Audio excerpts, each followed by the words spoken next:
What's up, ladies and gents? Welcome back to the channel. Hey, so today I want to talk to you about some stream gear, content creation gear, hot takes, some myths, some shenanigans that you're going to find out there as you're doing your research and trying to decide what gear you need to buy in order to start creating content, whether it's streaming on Twitch or making videos here on YouTube, or maybe even starting a podcast, whatever it is.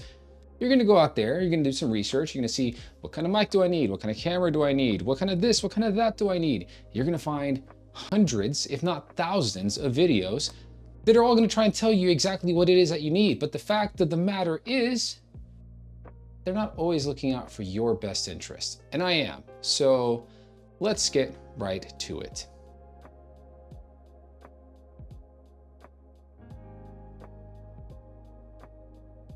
Number one, we're going to talk about mic audio. All right. And here's the thing. We're going to keep it super simple.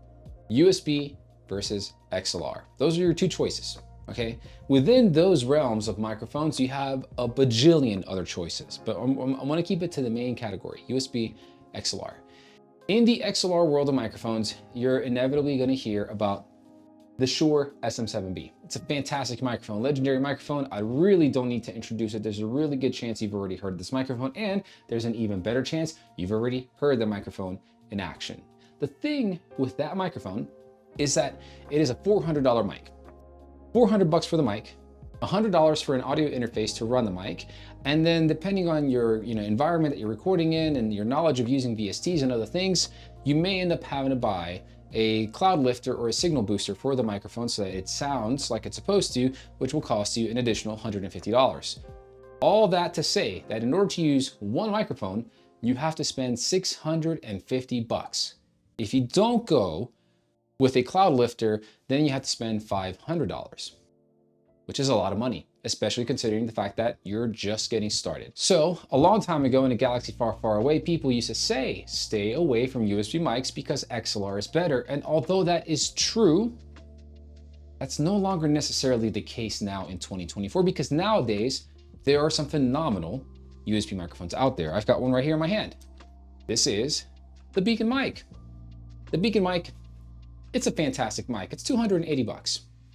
And well, it looks like an SM7B. It doesn't sound like an SM7B, but you can make it sound great using the Beacon app, although I personally recommend using other software to equalize it, etc.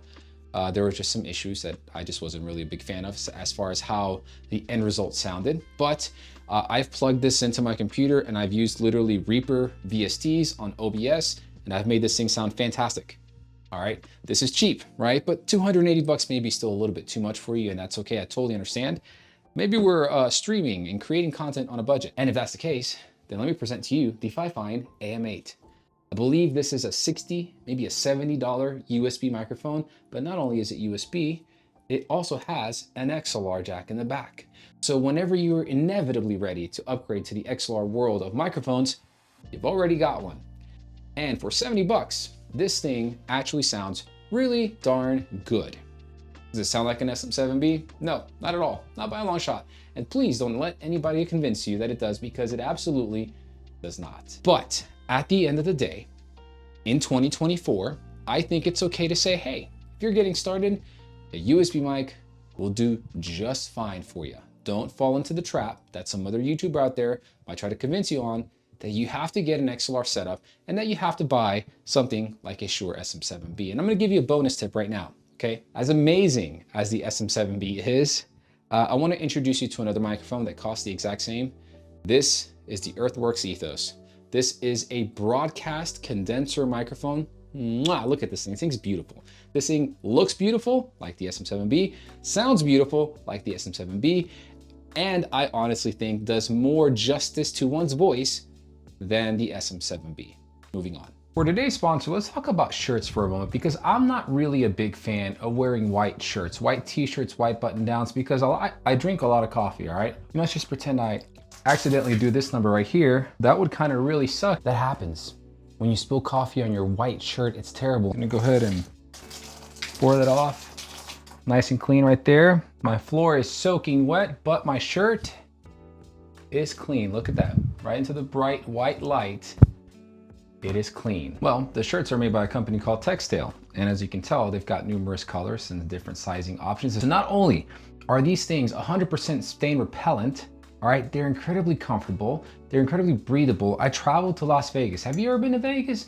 Vegas is really hot and it was comfortable. So if you want to get some of the best shirts I've ever owned in my entire life, comfortable, breathable, stain repellent, you don't have to worry about spilling coffee on yourself, go to the link in the description below and get yourself a pair of these awesome shirts.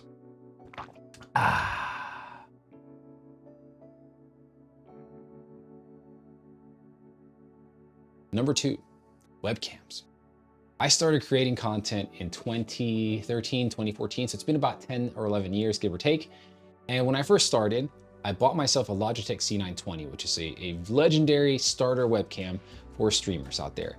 And I had no money. I was broke as a joke, all right? I was going through college. I did not have a college level job. I was just barely making $30,000 a year. And so I bought what I could. I bought this webcam. I used this webcam to stream. And I also used the webcam to shoot some of my very first videos on YouTube, which I regrettably deleted those because I thought deleting videos with low counts of views helped the channel. Turns out it doesn't really matter, all right? Anyways, fast forward now to 2024, and you're gonna be tempted, you're gonna be told that something like the Canon M50, which is the camera that I'm using to record this right now, is a fantastic camera to use for you to get started with when it comes to streaming, because you can use it as a webcam and you can also use it to record video footage for something like a YouTube video, which is all very, very true. However, this is a $700 camera, at least it was when I purchased it, and in order to use it effectively and yield the maximum results out of it, you also have to buy something like an Elgato Cam Link. That, I believe, ran me like another 120 bucks. So for $820, let's give or take 820 to 850, you have to spend all that money just to get your face plastered as an overlay onto your stream. I'm going to show you 2 webcams right now that are $200 or less that have amazing image quality. Like, they have no business being this good and that cheap. These should have cost probably a little bit more. And number 1 is going to be the Elgato Face Cam Mark II. This little guy right here is 150 bucks and has one of the cleanest, best looking images I have ever seen in a webcam. Learn how to make a LUT. And if you go watch my review, I actually give you the resources to where to go to learn how to make a LUT and what programs to use. Make a LUT, slap the LUT on this thing in OBS, and I promise you, you're going to get an image you never expected to get out of a webcam. But if you want additional control, so for $30 more, I want to introduce you to my little friend here. Say hello to my little friend, okay? This is the OBSBot Tiny 2 Lite. This is a $180 webcam. For that extra 30 bucks, not only do you get the ability to control the pan, the tilt, and the zoom, you're also able to capture at 4K 30. Now, I don't know how important 4K capture is to you. It's not that important to me. But to some people out there, you hear 4K and you're like, oh my God, I gotta get that because that's gonna be amazing. There are definitely some advantages and disadvantages to capturing in 4K. I will make a separate video for that because I think it's very important to know, since nowadays, for a $30 difference, you can get 4K or you can't. Either way, webcams 2024, fantastic options out there. Do not let anyone tell you that you have to get a mirrorless camera just so you can slap an overlay over your stream so your beautiful face can be on there and end up being $800 in the red. Don't do that. Webcams are just as viable these days. Are they as good as mirrorless cameras? That's not what I'm saying. Please don't put words in my mouth because that's not what I said. Mirrorless cameras will always be the best, but for the price and how much you pay for them and what you get out of them, webcams, they're pretty darn good these days.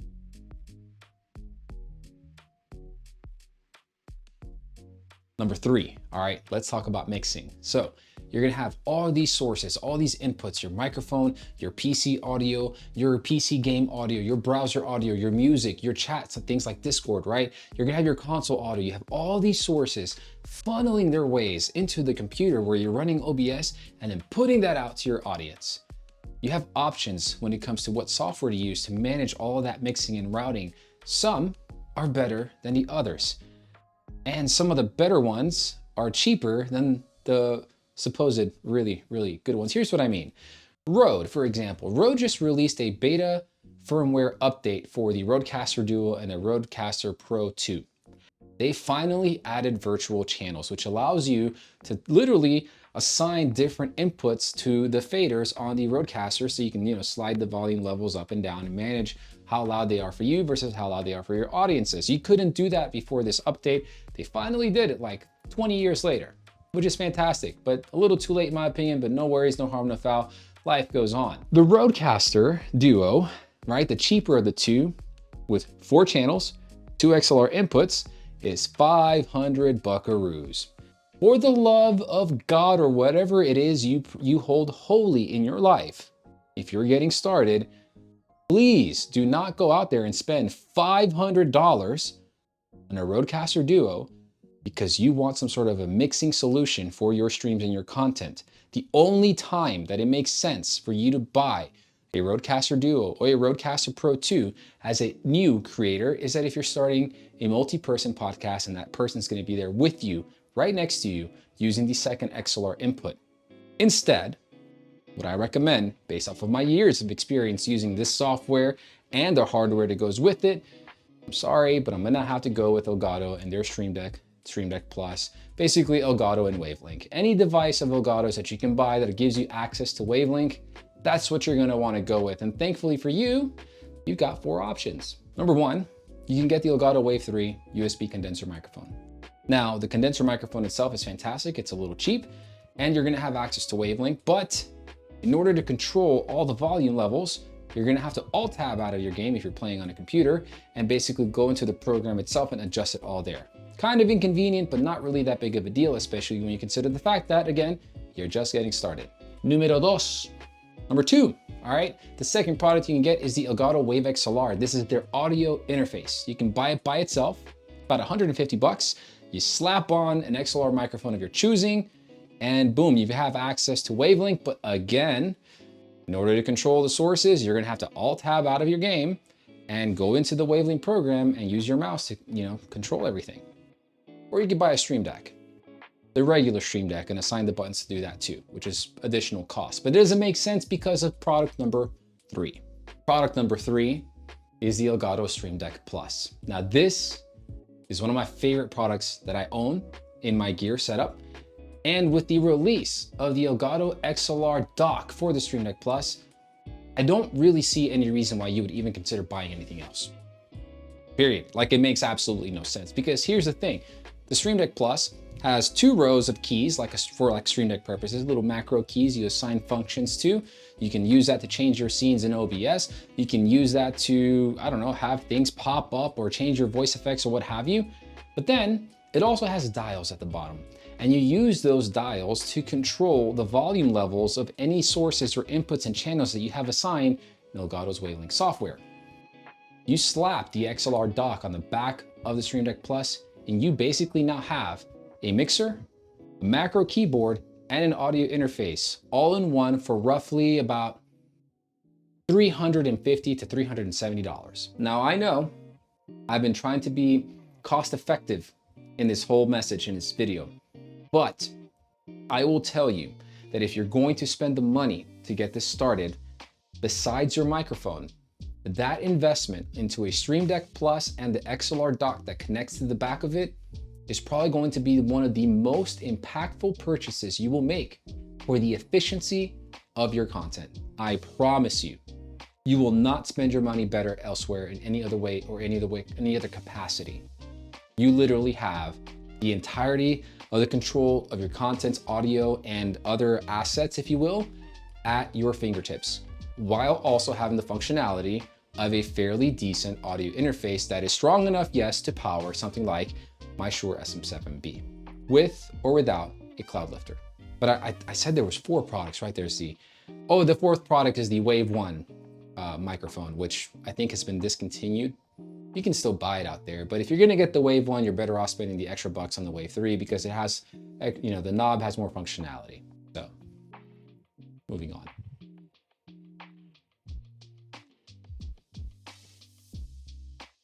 Now, the last thing I'm gonna leave you with today is your headset. Now, your headset's not vital to your content creation to a degree. I mean, you have to have a headset to at least monitor yourself and hear everything as it truly is as far as the sound coming into you versus the sound that's going out to your audience, okay? You wanna be able to have a headset in order to do that. But Someone's gonna probably try and tell you that you need to buy like a pair of Astro A40s or Astro A50s, because Astro just made a name for itself, because I honestly don't even really know why. And I'll tell you right now, I'll be honest with you, I'll be transparent, I'll be vulnerable. I fell for the Astro trap, dude. I bought myself a pair of Astro A40s, then a pair of Astro A50s, and I even think that after the A50s, I went back and bought another pair of Astro A40 TRs. They're garbage. Like they're really bad. At least they were back then. I don't know about now, but back then they were terrible. Because you see, the thing is I started this channel reviewing gaming headsets. And no matter what they tell you, no matter how much RGB they slap on this thing, it will never be as good as an audiophile headset. And you don't have to go out there and spend hundreds and hundreds of dollars on a good audiophile headset to get great audio. You can literally go right now, you can go on Amazon and look up the Philips SHP 9500. It is an $80 audiophile headset. That headset, I promise you, sounds way better than any pair of Astros out there. I will die on that hill. So please don't go out there and spend $300-400 on a pair of Astros when you can literally spend 80 bucks on Philips 9500 SHP 9500 and get phenomenal audio. If you want to like actually get some really, really good audio out of a very premium headset, check out the Beyerdynamic DT770s. I believe I got my 80 ohm version at Micro Center for about $180. That was maybe a year and a half, 2 years ago. I haven't switched headsets since. Headphones. Sorry. The audiophile community does not like it when you refer to their headphones as headsets, because headsets come with the microphones included in these guys. So, which brings me to my next point, that if you need your headphone to come with a microphone, then it makes sense to buy a gaming headset because it's gonna have a microphone. But if you have an external mic, I don't need one. So anyways, I hope this was helpful. Thank you for hanging out and watching this. This is a little bit unorthodox. I don't usually do content like this at all, but I figured I have been needing to say these things because I have fallen to many of these traps. Every single point that I just discussed with you today, I have been a victim of because I bought into whatever was being fed to me or sold to me. Keep the analogy sense of making sense here. I bought into everything that was being sold to me. I had to get the SM7B. I had to get the mirrorless camera. I had to get a pair of headsets for great audio. That's not the case, y'all. Not at all. So be wise with your money as you're getting started. And then if your content takes off, or even if it doesn't, but you just enjoy what you're doing and you can see yourself committing to creating content, that's when you start looking into upgrading. And maybe we talk about the upgrade path later on. Until next time, be good to yourselves, be good to one another. Peace out.